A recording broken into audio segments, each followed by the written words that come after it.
Welcome to the Creative Penn podcast. I'm Joanna Penn, thriller author and creative entrepreneur, bringing you interviews, inspiration and information on writing craft and creative business. You can find the episode show notes, your free author blueprint and lots more at thecreativepenn.com, and that's Penn with a double N. And here's the show. Hello creatives, I'm Joanna Penn, and this is episode number 750 of the podcast, and it is Friday the 10th of May 2024 as I record this.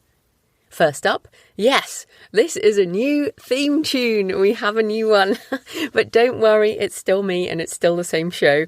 I'll explain more about that in the personal section coming up. In the interview today, I'm talking with Aubrey Andress about how writing work-for-hire books led to her becoming an indie author. It is definitely a different take on a hybrid author career, and we discuss various aspects of intellectual property, the pros and cons of work-for-hire, how to find this kind of work if you want it, as well as how Aubrey wrote and published her own children's book series as an indie author, how she markets it, and more. So that's coming up in the interview section. In publishing industry news, a useful new feature from Findaway Voices by Spotify, which has introduced countdown pages. Build hype for your upcoming release and Spotify will notify fans when it's available. Set your street date at least 2 weeks in advance, although we recommend 6 weeks, to drive pre-saves of your title. Submit the title through Findaway, then share your countdown page with fans. So this is not a pre-order, but it is a pre-save. And if you are an audiobook listener on Spotify, as I increasingly am these days, you will understand what this means. So essentially, I do save a lot of audiobooks into my queue, and that's what that pre-save is.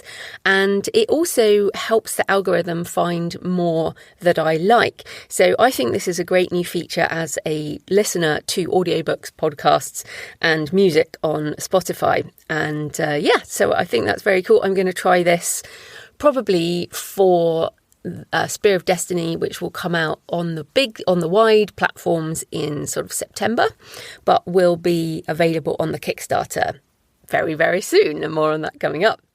So staying with audio, Bloomberg reports on AI-narrated audiobooks on Audible, saying, while authors appreciate the new revenue stream, audiobook listeners are complaining about the influx of new material. I reckon some people are. I mean, people do like, audio listeners like myself really do like having everything in audio. So last year, Amazon.com announced that self-published authors in the USA who make their books available on Kindle would soon have access to a new tool in beta testing. And just as a point, this is still not available to authors outside the US, and it is still officially in beta. Many of those authors, likely prohibited by cost and time, hadn't yet turned their ebooks into audiobooks, but with the help of an AI-generated virtual voice, they could easily do so. In the months since the free tool launched in beta, authors have embraced it. Over 40,000 books in Audible are marked as having been created with the tool, and in posts online, authors praise the fact they have saved hundreds or thousands of dollars per title on narration costs. So just another point of fact, Audible doesn't accept AI-narrated audiobooks other than those created with their system at the moment or with explicit approval. So you can't just go into ACX and upload 11 Labs files or Google Play files or any of that. And also, as I said, this is US indie authors only, and mostly those in KU. This hasn't even gone mainstream yet. I was actually quite shocked at the 40,000, but I guess I shouldn't be. I mean, the vocal anti-AI group online is a minority. So there are lots and lots of authors who are using AI who don't talk about it like I do. So back to the article. While authors might appreciate unlocking a potential revenue stream, audiobook listeners have separately complained about the influx of new material.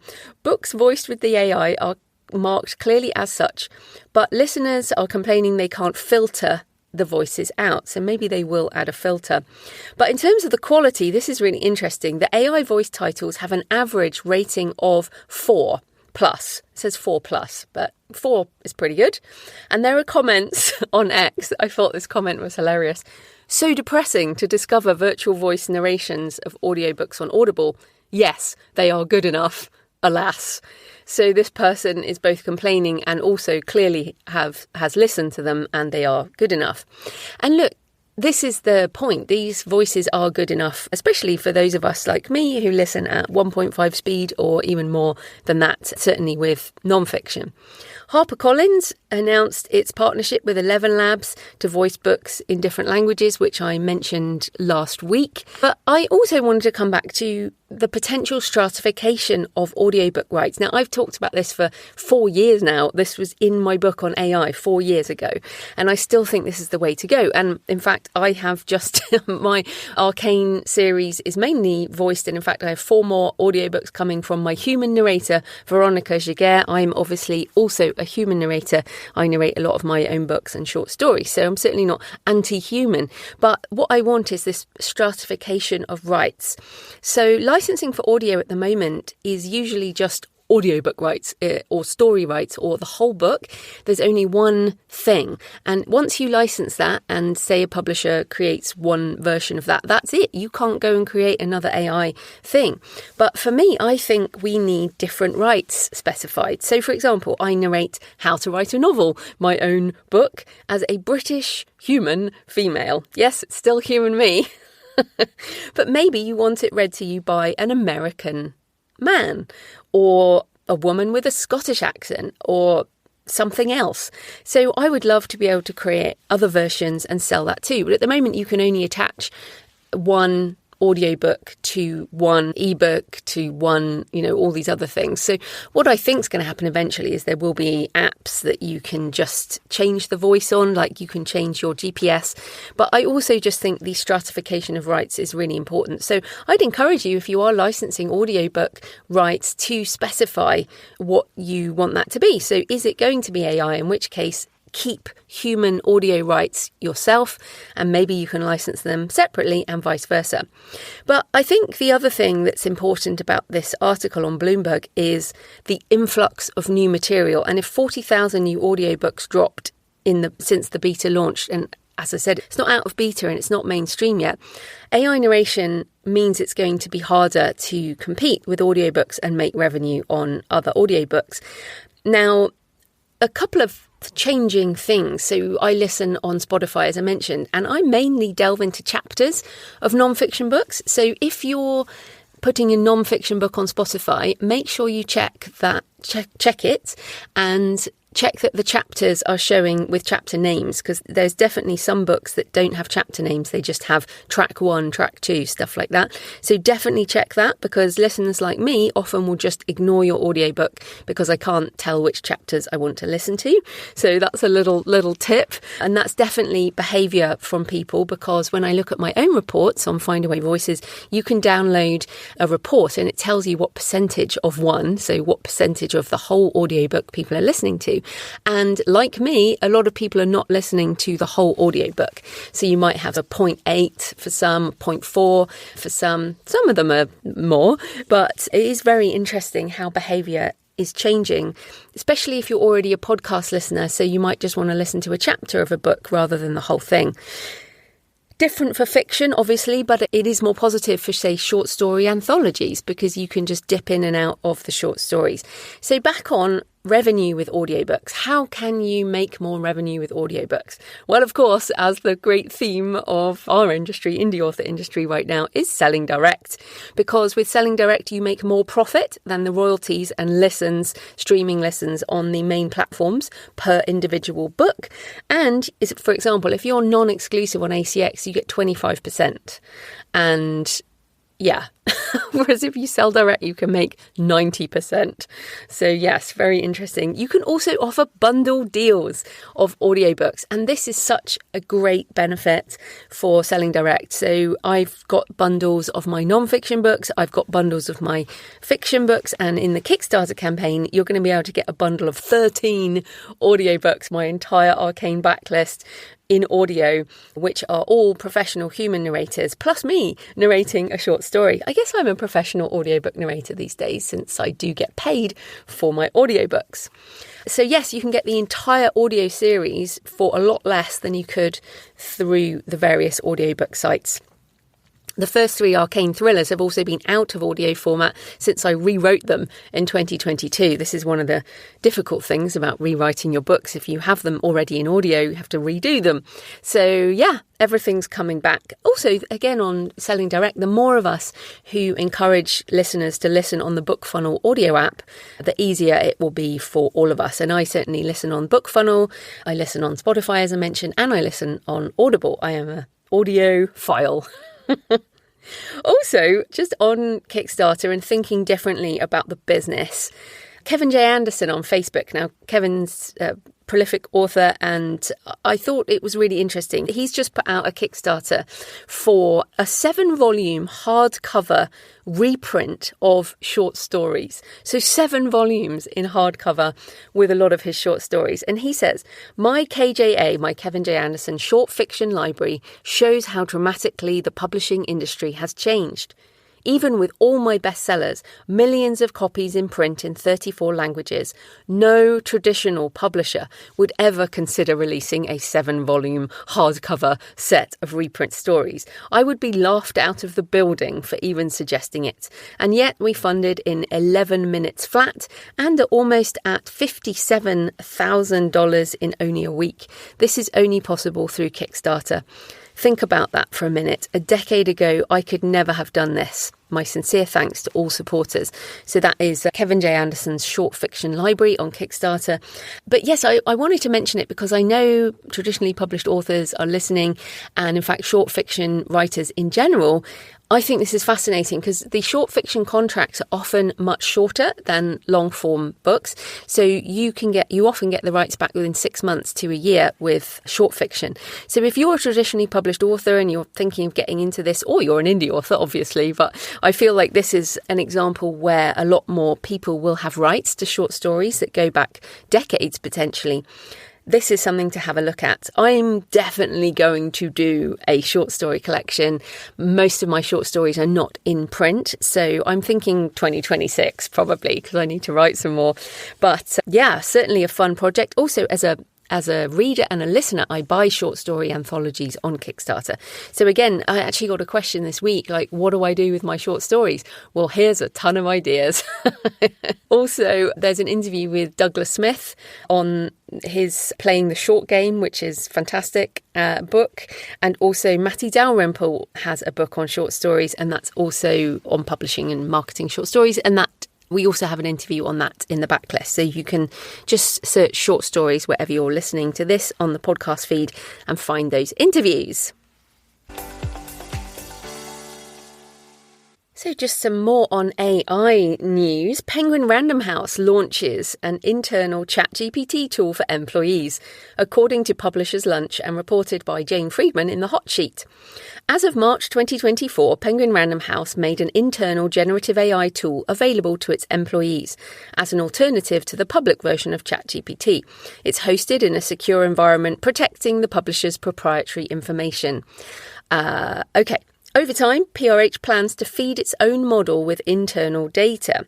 Employees have been told the app might be useful in summarising books and documents, revising emails, drafting blog posts or job descriptions, analysing text-based data.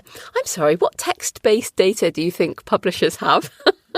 And generating ideas for content. There we go. So I thought this was brilliant because this is what is happening. This is being rolled out into companies. And if you work in a large or perhaps even medium-sized company and you use Microsoft in-house, you are probably having AI tools being rolled out at the moment. This is certainly happening to my husband, Jonathan, who's at a large company, and also other people I know. So lots of co-pilot options being rolled out. And in fact, Microsoft did an article about it this week with loads of really interesting statistics. The data is in. 2024 is the year AI at work gets real. Use of generative AI has nearly doubled in the last 6 months, with 75% of global knowledge workers using it. 75%. That is most people now. And employees struggling under the pace and volume of work are bringing their own AI to work. Yes, so evidence of people using AI even if companies don't have their own tools. Microsoft says we've come to the hard part of any tech disruption, moving past experimentation to business transformation. Just as we saw with the advent of the internet or the PC, business transformation comes with broad adoption. Organisations that apply AI to drive growth, manage costs and deliver greater value to customers will pull ahead. 90% of users say AI helps them save time. 85% says it helps them focus on their most important work. 84% says it helps them be more creative. And 83% enjoy their work more. And I absolutely agree with this. I love my work so much more now. I play with Chat and Claude most days. It does help me be more creative. It saves me time. All these things I totally agree with. So the article goes into different types of users. Power users are familiar to extremely familiar with AI. I am definitely a power user. They use it at work several times a week. I would say more than that, and save more than 30 minutes a day. And it's paying off. Power users say AI makes their overwhelming workload more manageable, boosts their creativity, helps them focus, and helps them feel more motivated and enjoy work more. The path to becoming a power user starts with developing new habits. Power users are 68% more likely to frequently experiment with different ways of using AI. As AI surges ahead, leaders who are extremely familiar with AI see its potential to be as transformational as the shift from a typewriter to a computer. Within the next 5 years, 41% of these leaders expect to redesign business processes from the ground up with AI. So there's lots more in the article, but I wanted to mention this because I am trying to do this at the moment. I am trying to redesign my processes, business processes, creative processes, behind the scenes stuff, life stuff.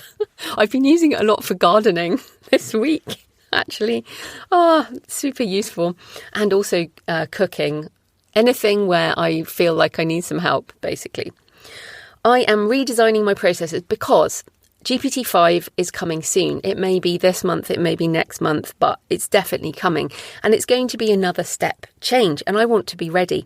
And I've been sharing with my patrons through behind the scenes videos and the Q&A and definitely getting some good feedback on that because I realise that not everyone is a power user and some people are still worried about it. Hence why I'm trying to, I guess, just show you the way, and I will continue to share my lessons learned. So my challenge for you this week, I guess, is if the potential is going to be as transformational as the shift from a typewriter to a computer, and could you go back to a time well, in fact, none of us use typewriters to write books. And if you do, I bet you still use your computer to do research and marketing and publishing and all that. So if it's going to be that transformational, it is time to think about how you can transform your processes. So whether that's your writing life and your business or other aspects of your job or just things you need help with, it is time. It's past time, but I'm just reminding you. I'll link to all that in the show notes.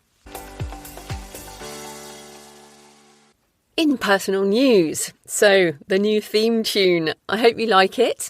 I went for something upbeat and creative, and I don't think it's too different to what I used for 749 other episodes. So why the change?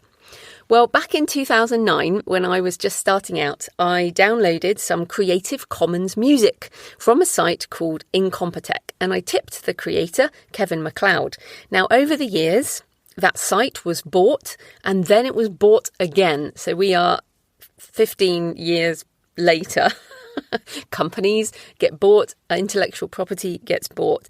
And essentially, this third company has an automated copyright infringement notice that I receive every Monday, which I then I've been appealing for a couple of years now, basically every Monday under threat of my account being impacted, I have to appeal this copyright infringement. And every week they release it, but because it's automated, there seems no way of removing it. It takes time, it's stressful, and I've worried about it, but since I changed the logo, I decided it was time for a change. And the theme of the show is about change, to be honest. So just for technical information, the music is from Audio Jungle. So if you are doing anything, Audio Jungle, which is part of the Envato marketplace, you can buy royalty-free music, or you can license royalty-free music, and you can buy different licenses. So I got the license for 10 million downloads. So we are just at 9.7 million downloads on this podcast now. So I figured, even though I might not do this for another 15 years, who knows, I thought I'd buy a license for 10 million downloads anyway. So you don't have to buy things for that big. Like, I've licensed music there for book trailers, which I've just bought, media license, not a big deal. A lot cheaper, obviously, than one for 10 million. I used Amadeus Pro to edit my voice and the music together. And in fact, I asked ChatGPT to help me with that, because when I went to the Amadeus Pro help documentation, it was just too complicated. So I asked ChatGPT to explain it to someone who doesn't understand audio editing. Even though I know quite a bit, it was much easier to do that than to read the manual. So I did share it with my patrons last week, and they were all positive. So thanks for the encouragement, patrons. So that did take some time. I had to listen to a lot of samples and download the test files, test them out, see how they went. But it was well worth doing. So I hope you're happy. I'm also deep into preparing the marketing for the Kickstarter for Spear of Destiny. I've been doing photo things and images and prepping guest articles and special podcasts. If you have a decent-sized thriller or action-adventure audience and you'd like to connect for the campaign launch, I am looking for marketing opportunities, and that does include podcast interviews. So you can email me, joanna@thecreativepenn.com, if you have an opportunity there. And that will run between the end of May and the 20th of June. I'll be sharing my entire marketing plan with my patrons in the next couple of weeks, and that will be useful whatever you're launching. The Kickstarter pre-launch page is at jfpenn.com/destiny. So thanks for your emails and comments and photos this week. Tanya says, I love the new vibrant podcast logo. Yes, the logo is up too. And Tanya sent lovely pictures of old mining town graves, saying, last month I spent some time in southern Utah where I grew up. There's a tiny town called Silver Reef, considered something of a ghost town now, but in the 1870s, it was a bustling mining settlement. There are some cool cemeteries there. Thank you for those awesome pictures. You know I love pictures of graves and cathedrals and all that. And in fact, Julia Goodfellow-Smith sent pictures from St. Stephen's Cathedral in Vienna, saying, I visited Vienna Cathedral today and thought of you. Thought you'd enjoy seeing it again. Yes, cathedrals. And in fact, I had another idea when we were out the other week. We were at Wells Cathedral, and I'll do a post on that soon. But I'm going to do a door photo book as well. I love doors. I have so many pictures of doors in cathedrals. So this would also be cathedral doors or church doors or ecclesiastical doors. And what was so funny is when I put it on Instagram, so many people commented on this door. And so I said to Jonathan, maybe I should do that. And he's like, hell yeah. So I have so many ideas for photo books coming. Also, comments on Shell's interview on automation. Sharon Jane T. Haig or Thaig said, packed with great info as usual on YouTube. And Clarice Smith says, I love the 20 books to 50k, so it's exciting to hear about Author Nation from Shell Honecker. I am also extremely curious about the different things that AI is capable of doing for us, rather than the fear of what it might do to us. There is so much to learn. Great podcast this week. Thanks, Clarice. You can leave a comment on the podcast show notes at thecreativepenn.com or on the YouTube channel, or message me on X at thecreativepenn. Email me, send me pictures of where you're listening. Joanna@thecreativepenn.com. I love to hear from you. It makes this more of a conversation. So today's episode is sponsored by Kobo Writing Life, Kobo's free, fast and easy self-publishing platform. KWL was built by authors for authors, and their team of dedicated book lovers is always working hard to help you reach new readers around the world. Kobo's author-first approach is why they built a promotions tool for you to easily and affordably market your book directly to Kobo readers. There are lots of promotional opportunities for you to keep an eye out for, from daily deals, % off promotions, and buy more, save more sales. And in fact, I have just entered, as I was preparing this, it reminded me to go in and enter as many promotions as I can. I essentially go in every couple of weeks, sort of just enter all these different things, submit my books for various promotions, and they have a summer thriller sale coming up as well as a first in series promotion. So I just tend to enter as much as possible, and I will get some of those. I won't get all of them, but it's well worth doing. Check in regularly and you'll be able to find something that suits your books and marketing plans. The promotional offerings are updated often, so make sure you're looking regularly. And when you're taking part in a promotion, be sure to tell your readers about it.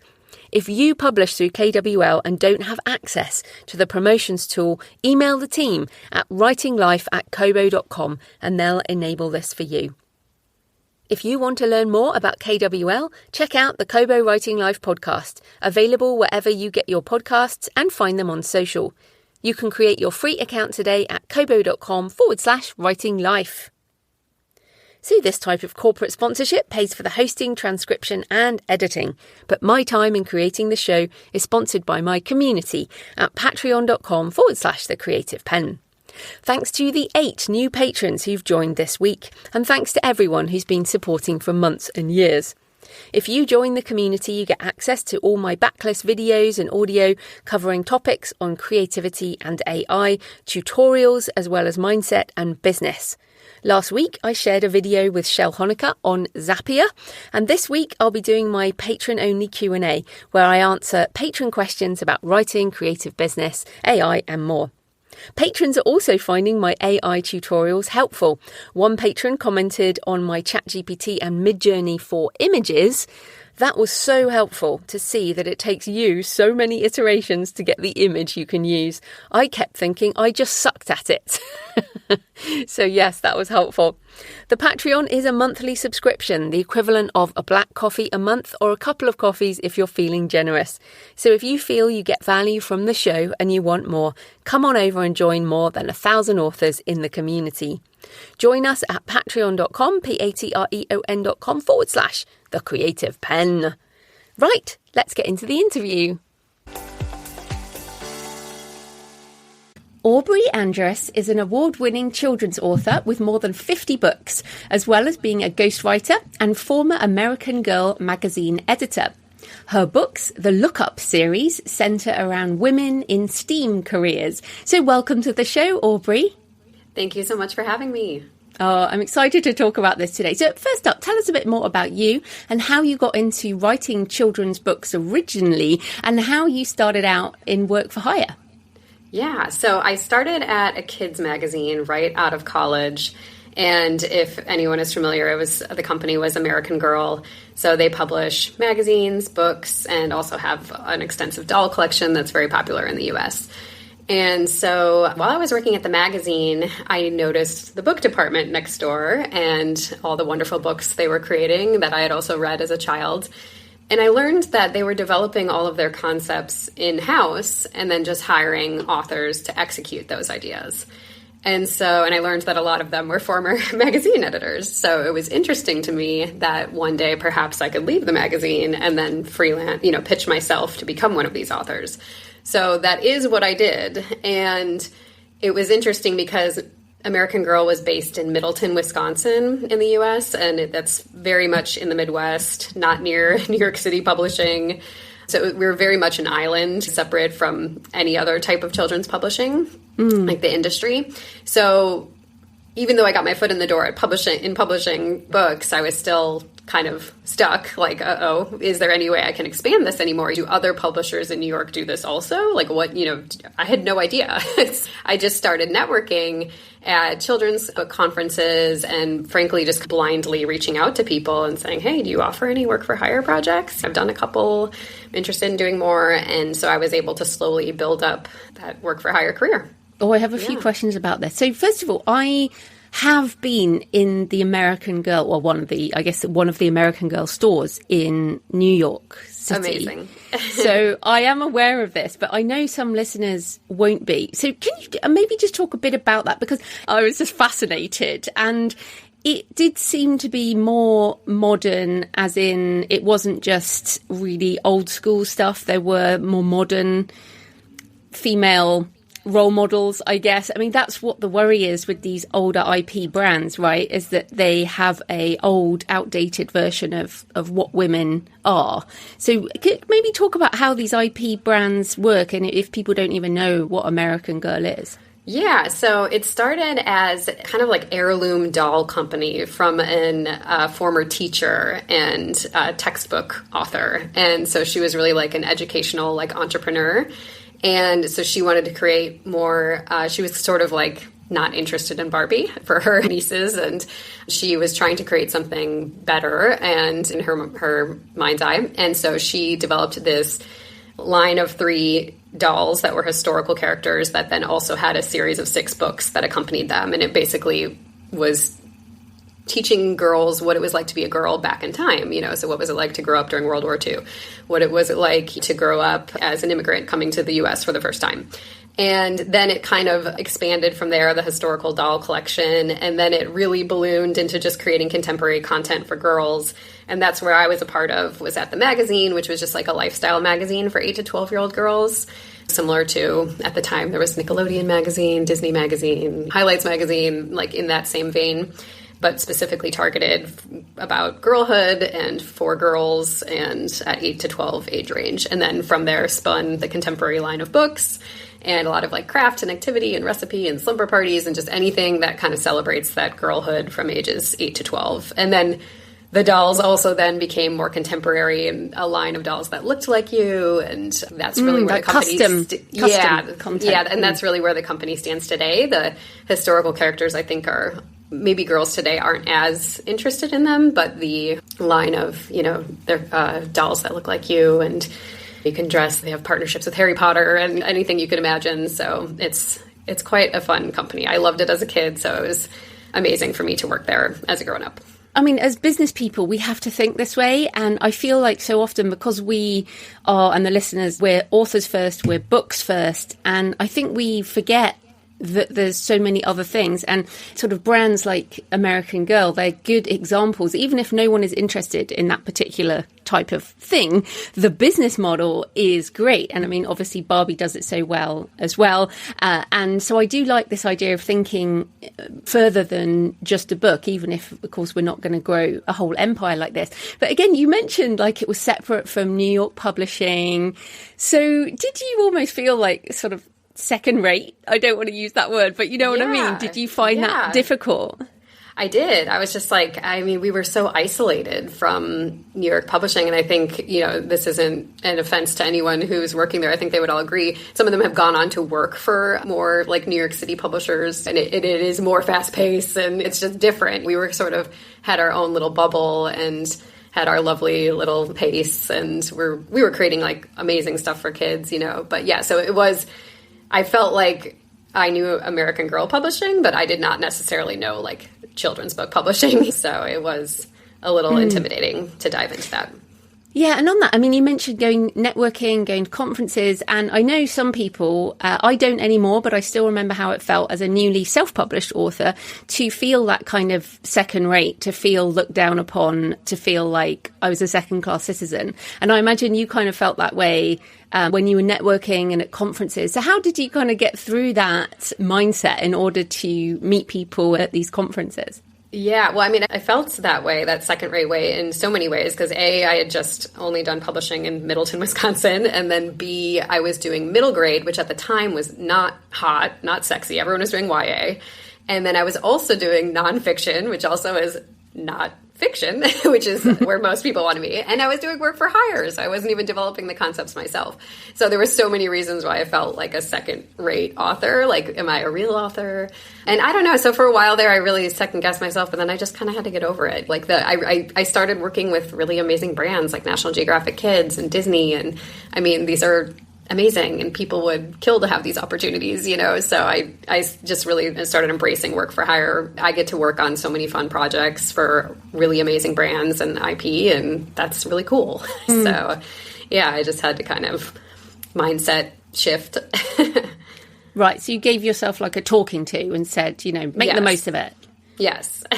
Yeah. And I do think it has to be a mindset shift. And if people feel that way, like you mentioned, whether it's the type of publishing you do, whether it's the type of genre you're writing. And I mean, what's so funny, I think, with the self-publishing world is that the romance writers in old school publishing were always looked down upon, you know, and people who wrote romance were considered sort of lesser in some way. But now it's very clear, and it always has been true, I think, but before it wasn't so known, that they make so much money and they prop up basically the rest of the industry. Exactly. I mean, it blows my mind if anyone ever looks down upon romance. It's just, it is the industry, and they are so savvy. And I look to the romance. I actually keep quite an eye on the romance industry, because they are just like so smart, and like what they're doing works. So it's like, even though I'm writing books for kids, I'm like always kind of peeking over there like, wow, they're creating these universes. They're doing this on TikTok. I'm always so impressed by the romance community.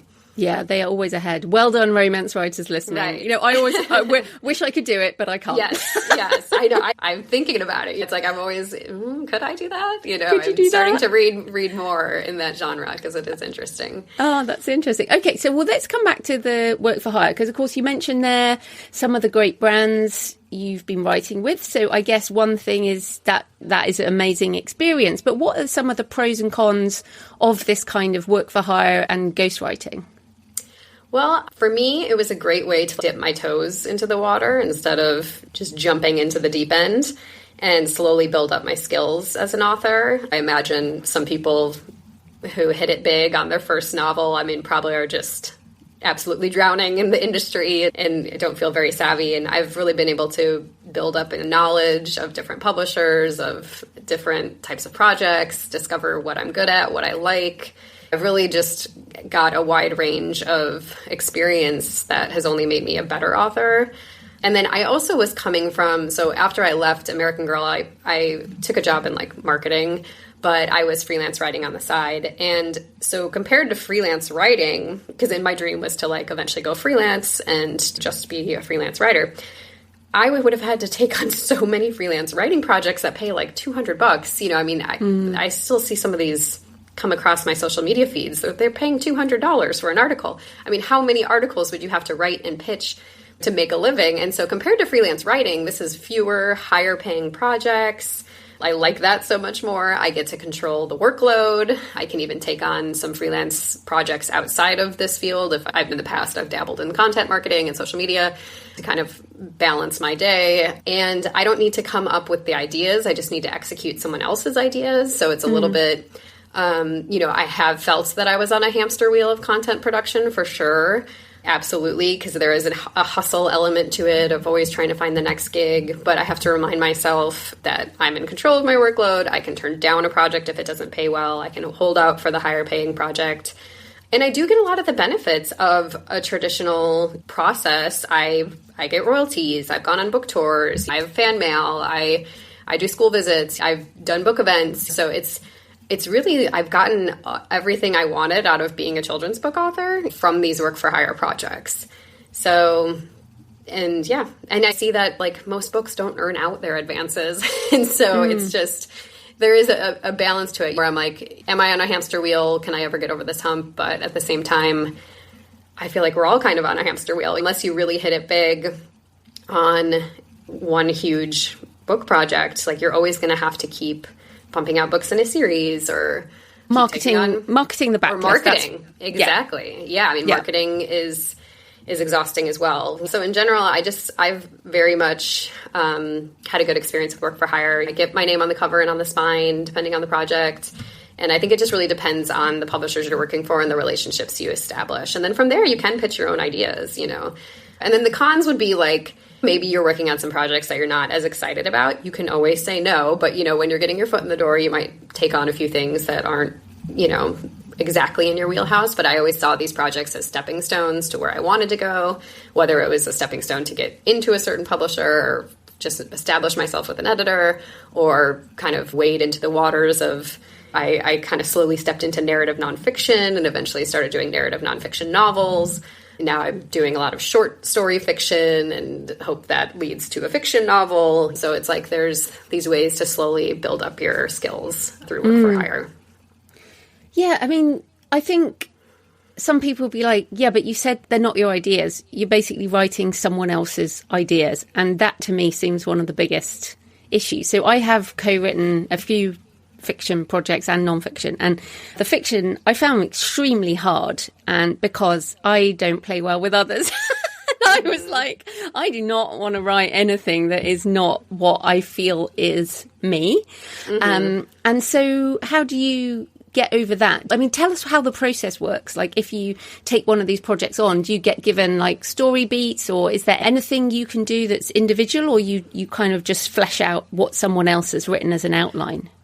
Well, I can speak to my experience in the nonfiction children's book world, and that is often I'm just given like a title, so I really can run with it. I mean, I get a lot of control, and a lot of the responsibility is put on me to flesh out a project. But I have also done ghostwriting for fiction, and I think it just depends, again, on the project. And I agree with you that fiction is much harder, and I have a place where I want the story to go, and it might not be the place where what we would call the author, which is the person who came up with the idea, you would be the ghostwriter, where they want it to go. And so you got to look at it more like this is my client, and I am trying to make my client happy. And on those type of projects, I don't want my name on them. I want my name on the paycheck. I don't want my name on the book. So, because I think that's how I get over it. I'm just like, this is not mine. I am helping them do theirs. You know, this is their thing.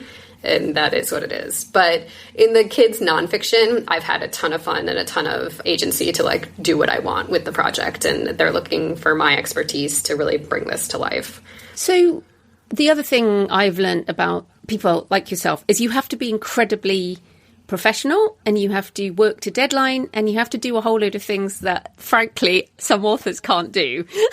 Which is, you know, so tell us about the level of professionalism and your best practices. Like, how do you get these projects done in a timely manner that make it worth the money? Yeah, so most of the projects have pretty quick deadlines. Like, the writing portion is really just going to be like 3 months. So I'm a fast writer. My background is in journalism. So I just kind of know at this point in my career, I just like know what I need to do to get this project done, get your butt in the chair, get the outline, just start writing. I might start at a middle of the book, the beginning of the book, the end of the book, whatever is like hitting me in that moment so that I can get it done. Like, if some idea is flowing, I'm going to run with it. I'm not going to necessarily write the book from beginning to end because, again, I'm doing a lot of nonfiction. And so that has helped me make these projects worth it, and maybe not like over researching, because I know, especially with the journalism background, I could easily fall into that rabbit hole. And yeah, for the most part, I've had very few projects where I'm like, oh, that was not worth my time, you know. And those were mostly like kids, like craft and like science experiment books. Those just take more time because you have to test the crafts, test the science experiments. Maybe something didn't work. Now you have to scrap that whole page or that chapter, do it again. So again, I've just kind of learned like if I'm going to take on a project like that, it has to pay quite high. If I'm going to take on an early reader for National Geographic or something, those are really fun and quick to write, and they pay well. So there's such a wide range in the kids publishing world. And I have friends who do a lot of work for hire fiction, and they are just excellent they love developing story and just pumping it out. Like, that's their favorite part of the process, is just like creating, I don't know, just like going through the process, and they can just do it as fast as they can. I'm not super fast with fiction, which is why I haven't taken as many fiction projects. I do really well with short stories where I have some constraints, but the idea of like a whole fiction project that is work for hire, I like the idea that, I think for me it's good because like you are given some characters and a loose outline and an idea, and so it's more like a almost like a writing prompt, you know, like so you're almost getting paid to execute a writing prompt. So yeah, so it kind of just depends on if that's something that sounds exciting to you or not. Like for me, I work good under deadlines. I work good when I have a little prompt in a format. You're often given like a title and the page count, and usually it's part of a series because this is work for hire. So I wrote something for American Girl. It was the Smart Girl's Guide to Travel, and they have a whole Smart Girl's Guide series, and it's, you know, I can turn So you get like a style guide and like I know what these other books look like. I know kind of how they're divided up. I've read a lot of them. I'm just familiar with it. So it just comes faster. Yeah, and I mean, I've met quite a lot of writers who have written in the Star Wars universe or the X-Files or all of these franchises. They do have the book of the TV show or the film or, you know, Doctor Who or that kind of thing. So I feel like this is quite a common... It's funny, it's a kind of common but not talked about that much. Well, exactly, which is why I wanted to talk about it. Yeah, it's so interesting. Yeah, and but can I come back? You said earlier that you do get royalties. Now, I thought this was one of the biggest issues, certainly with some of the worlds, that universes that people have written in, is that they do not get royalties. So often work for hire is whatever's in the contract, obviously, but usually here you write it, we pay you once and you never see any other money, which is the kind of the freelance model. So is that just differ by contract? I mean, even if you do get royalties, it must only be a small percentage. Yeah, it just depends on the contract and depends on the publisher. So I've gotten them for multiple publishers. And then I've also, some publishers decide, well, if we came up with the idea in-house and you executed, then it's a flat fee. But if you come up with an idea and we run with it, then we'll give you royalties. So I've had that happen too. So it just depends on the project and the publisher and the budget and also on negotiating. Most people don't use an agent for work for hire projects because the pay is less and I feel that, so it's not really like financially worth an agent to go seek out these projects, but it is for you, you know. So, and when you establish these connections and relationships, you can learn a bit more depending on the publisher. But there's a lot of work for hire opportunities that pay royalties. I mean, I'm thinking of like, I just see like Disney Publishing coming out with a lot of different fiction series and working with big name authors. And I have to assume that those are paying royalties. So there's all different levels, I guess, of work for hire projects.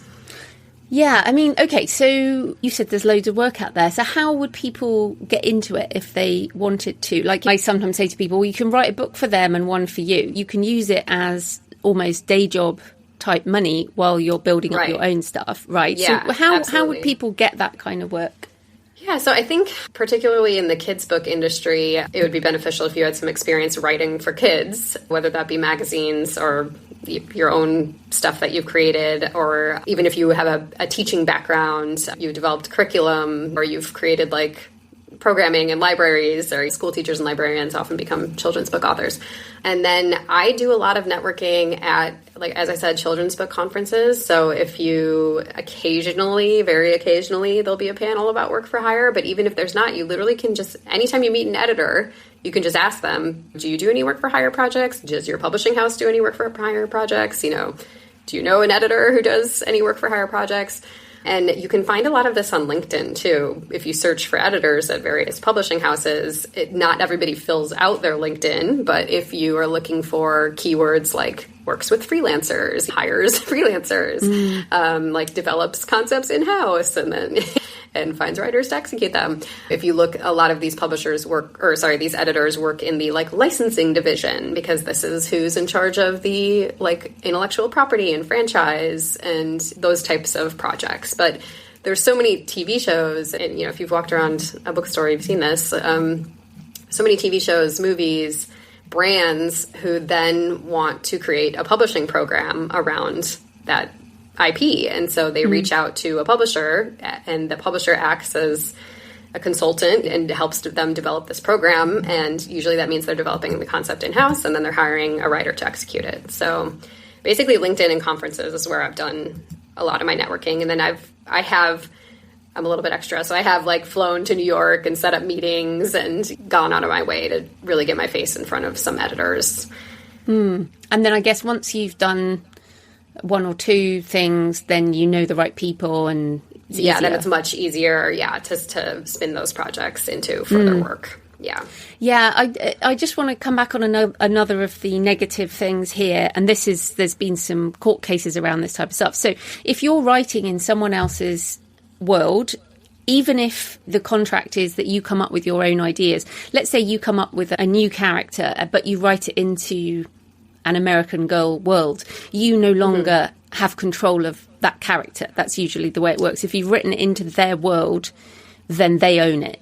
Right. Yeah, you are, I feel like even in the traditional model of publishing, you're giving up the copyright as well. So I don't see it as too different than the way, even if you pitched your project to a traditional publisher and they signed you, they would own the copyright to that project, so...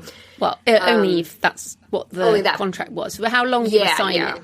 How long you assign the copyright to a publisher? Only if they ask for term of copyright. Did they have it for term of copyright? Right. Yes, true. But I think this is really important in terms of mixing IP. So it might be tempting. Like, I know people who get co-writing deals with bigger names, and then they kind of feel like they want to write a character from their series into someone else's world. And I'm like, you just have to be so careful with this commingled IP.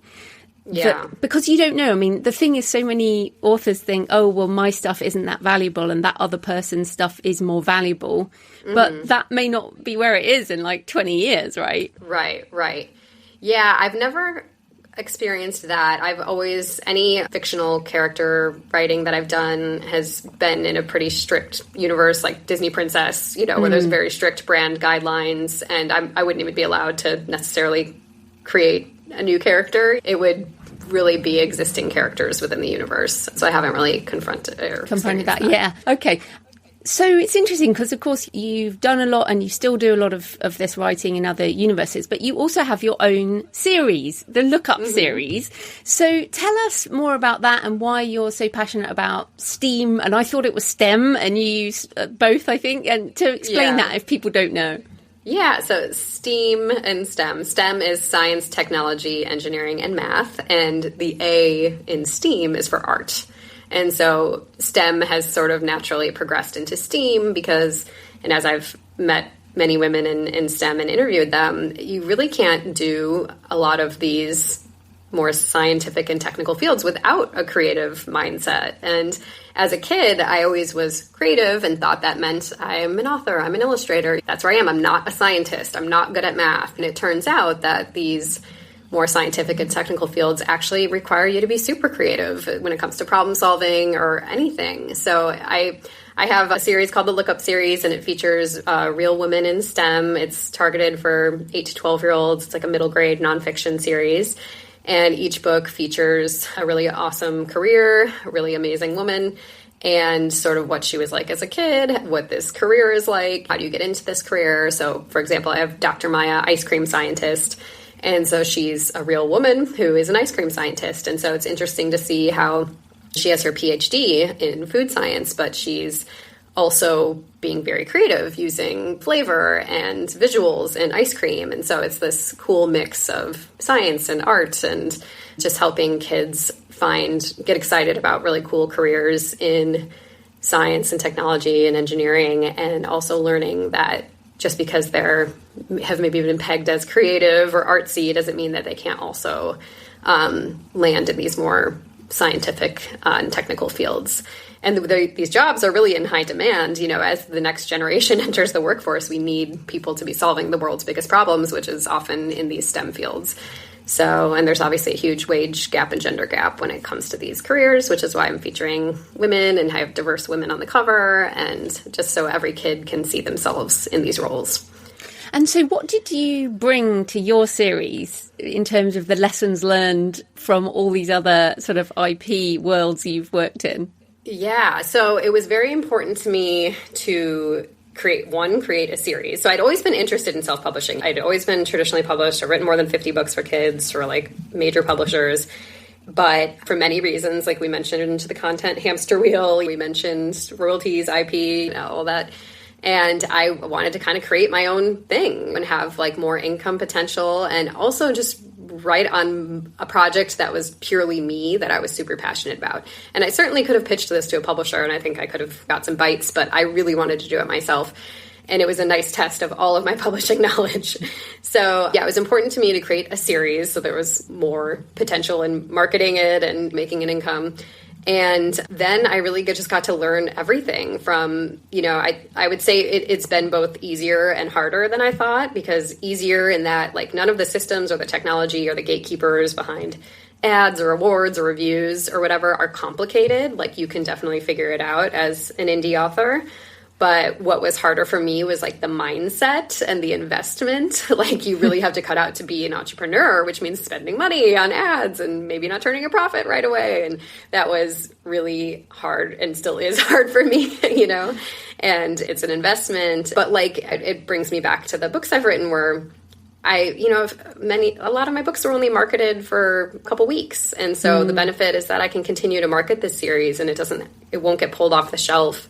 I can recover it. I can retitle it. I can kind of do whatever I need to do with this series. And also, as we mentioned with American Girl, thinking beyond the book, I can create a web series. I see a lot of indie children's book authors creating plushies or to like little stuffed animals to accompany their books. So there's a lot of just like more potential because I chose to do this project on my own.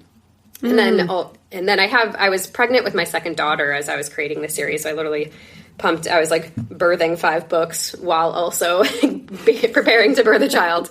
But so yeah, I created this whole series while I was pregnant with her. And it was just like, I felt more of a legacy to leave for them. And just, I felt like it was a passion project and it just felt good to do this project. So that was I think a lot of it comes on my own. Yeah, a lot of it comes down to control. When traditionally published authors go indie, like most people say, it's creative control. That's the main reason, because you don't have that. Once you've written something, even if you've got a lot of freedom in writing some of these things before, you weren't in control of anything else, and you can't fix it later or change the cover and like you say, there's no point in marketing those projects. Mm-hmm. Yeah. If I'm not getting royalties on a book, what's my incentive to market it? Many books have been taken off the shelf. I mean, yeah. So it just felt, as I said, just really good to like be in creative control, know that my efforts are like going to continue to help this series be a success, and also know that it was like just aligned with like my beliefs and just a project I was truly passionate about. And it was funny how it kind of came to be, because I was actually pulling onto the Disney campus for a project. I was meeting with my editor and I passed the Disney Imagineering building. And I used to, when I was a kid, I wanted to be an Imagineer. They're like the engineers and artists that design the theme park rides. And I just completely forgot about it, and I was like, oh my God, in another life, I would have been going into that building instead of this building. And like, why? Like, what was missing that I didn't become an engineer? And so that's kind of, so every project informs another project, I guess. Yeah, absolutely. Well, it's interesting there. I mean, you did mention that you're an illustrator. Did you illustrate these? Oh, well, I wouldn't call myself, I'm not an illustrator, but I was always very into art. And so on these books, because my background is at American Girl and we were very into like girl aesthetic, I decided to make little doodles on the cover. And so the covers have my doodles, which are not great because they're supposed to look like girl doodles. So I have like made doodles for American Girl magazine and some books, but I am not a formal illustrator. So you didn't hire someone separately to do that? I didn't, because the books are nonfiction, so each book is sort of a combination of a biography and activity book. So I relied on the women I interviewed to provide a lot of photos from their childhood. Oh. And then combined with these doodles of mine, we were able to piece this project together without an illustrator, because I frankly would have been quite expensive. I was funding this project myself and launching with 5 books from the jump. So maybe one day I'll be able to invest in an illustrator and add that to this project. I know my covers feature real women on them. Like we did a little photo shoot. So that makes this series stand out a little bit in a good way or bad way, in that it's a biography for kids, but it features a non-illustrated cover because these are real women. So yeah, just kind of a creative decision. I decided to give a try.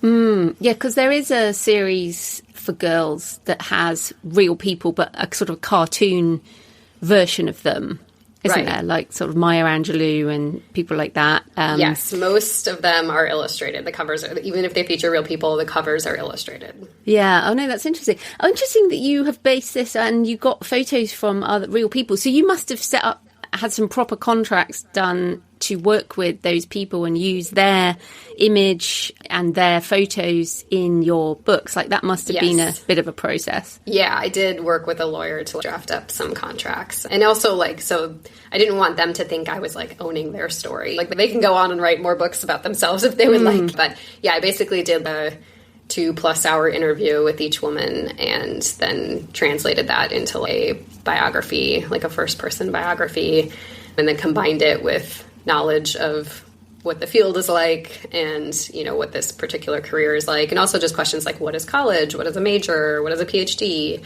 And then I created some activities at the end so kids can feel like they are an ice cream scientist. Or we also have Amanda toy engineer and Angela beauty chemist and Tracy theme park designer. So I didn't get to become an Imagineer, but I did get to interview one. So I wrote the book that I wanted as a kid. Yeah.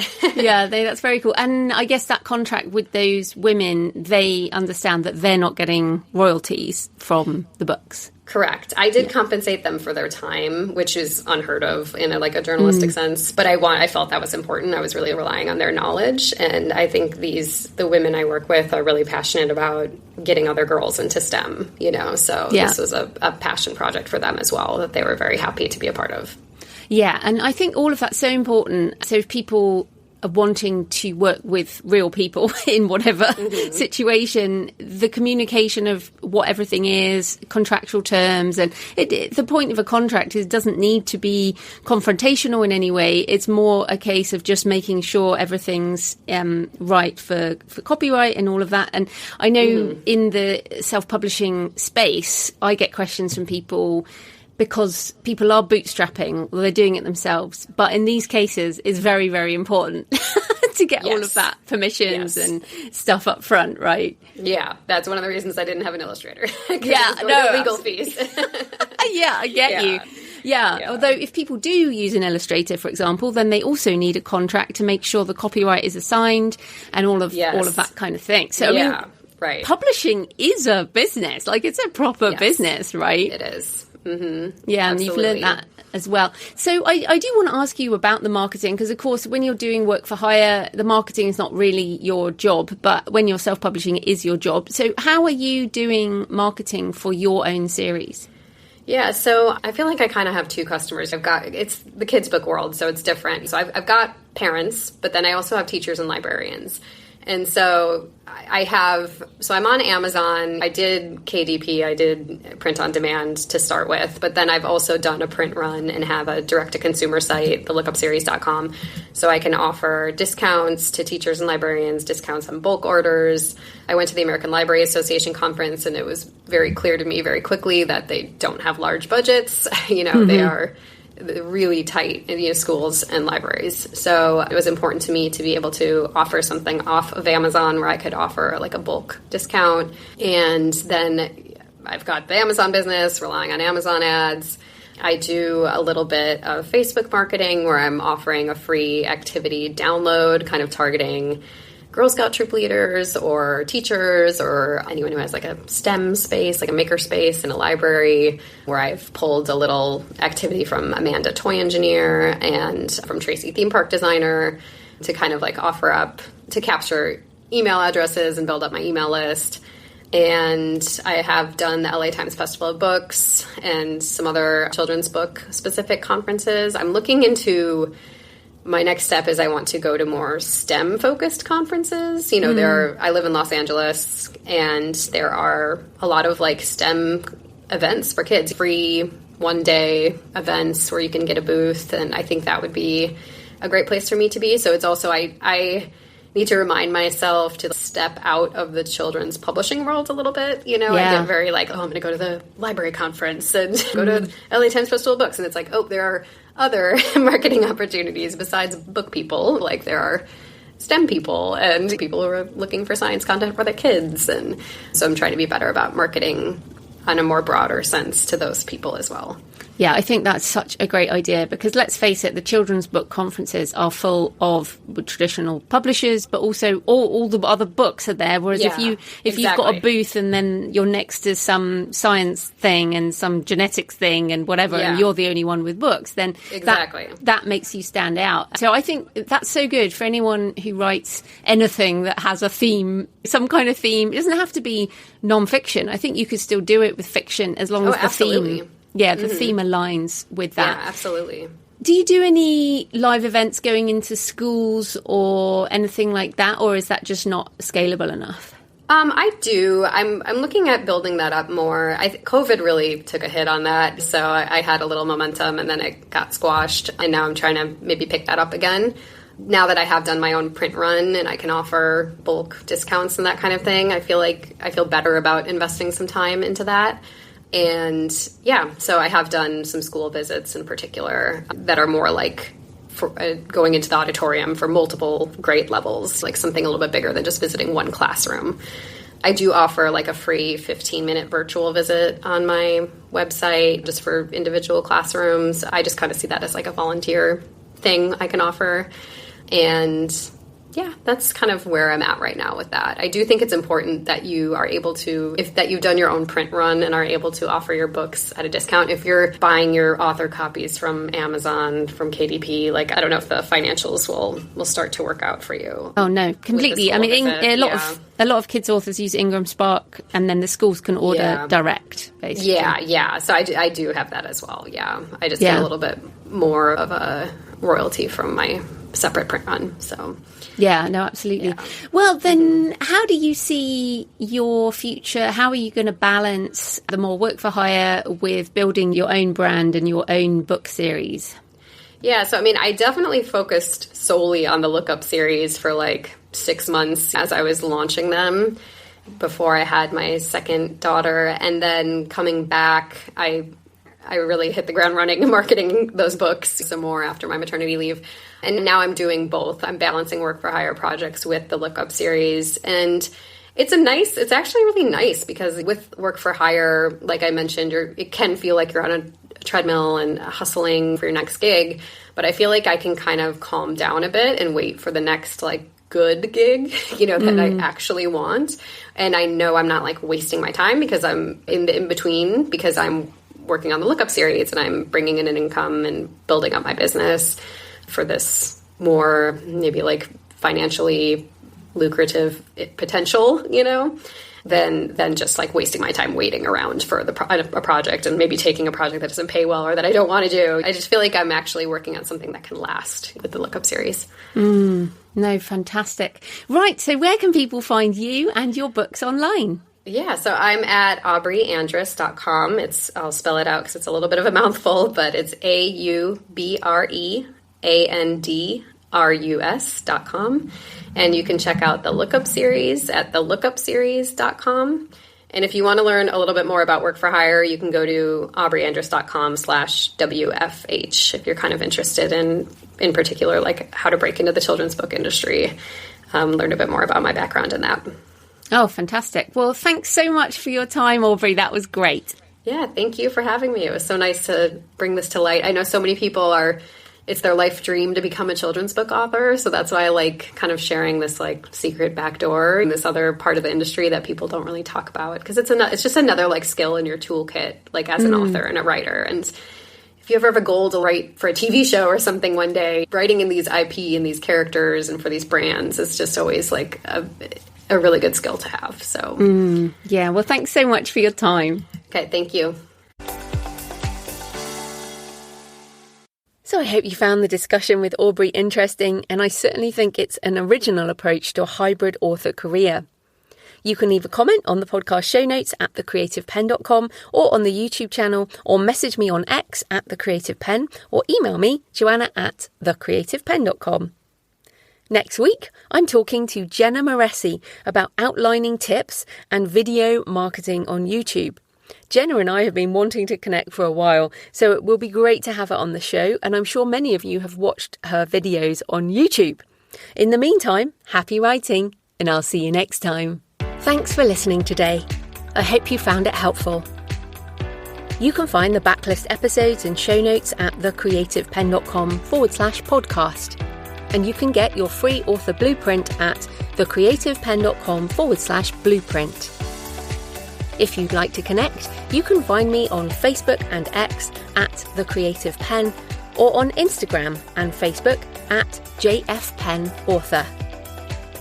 Happy writing, and I'll see you next time.